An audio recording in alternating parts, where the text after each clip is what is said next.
John Skelton, the father of 3 missing boys from Morenci, is sitting in prison tonight, charged with 3 counts of unlawful imprisonment. Investigators are searching for clues 7 years later now, but believe Skelton is the only one with those answers. Our Sandra Ali has part 2 of her phone conversation with him.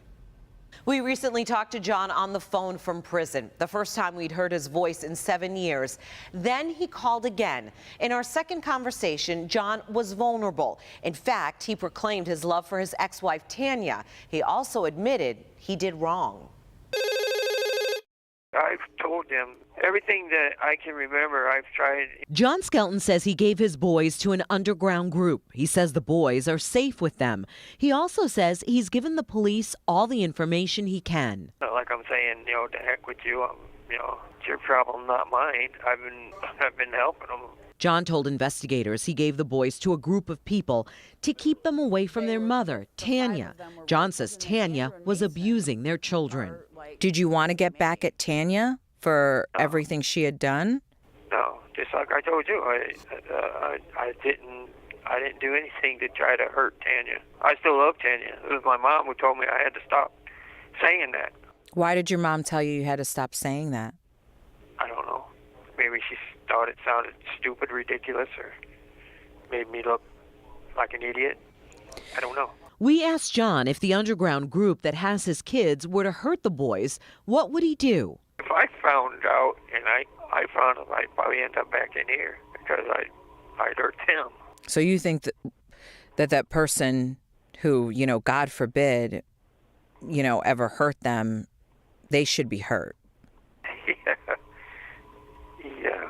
John says he plans to get out of prison in November 2025 when his sentence is up, but believes police will find a way to keep him behind bars. He says if he could go back and change things, he would.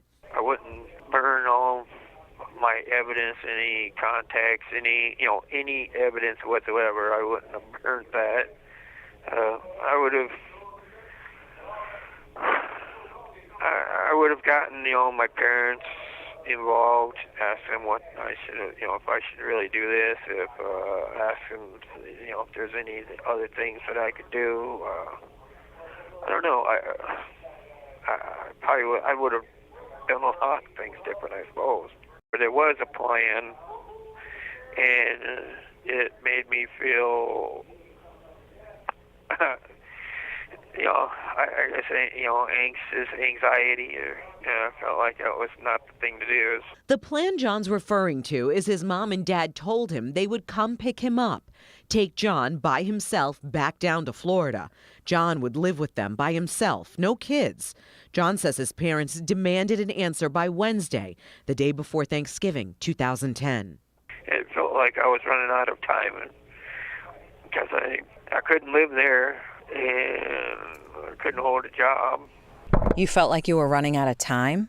I felt like I was running out of options, and I wasn't going to leave my kids. I just did the wrong thing. When you say you did the wrong thing, what do you mean? You should have chosen...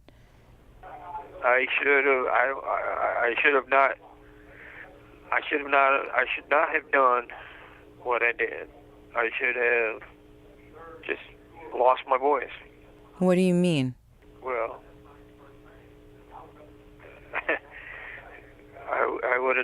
I should have just, lived without my boys. And probably would have been the best thing to, go to Florida and to hell with it. I did the wrong thing for the right reasons, the wrong way. So how would it's you... one of those things that at the time I was willing to pay the price, so I did. John would also say if he was able to go back and change things, he would have made sure his parents had more information about the group that has Tanner, Andrew, and Alexander. He did not say he wouldn't give his boys away. If you'd like to hear the whole conversation, you can find it all on our podcast, Shattered Black Friday. You can find it on iTunes or wherever you download and listen. Incredible listening to that. Yeah, you just wonder where the truth lies in all of that. Yeah, and he has the answers. Yeah.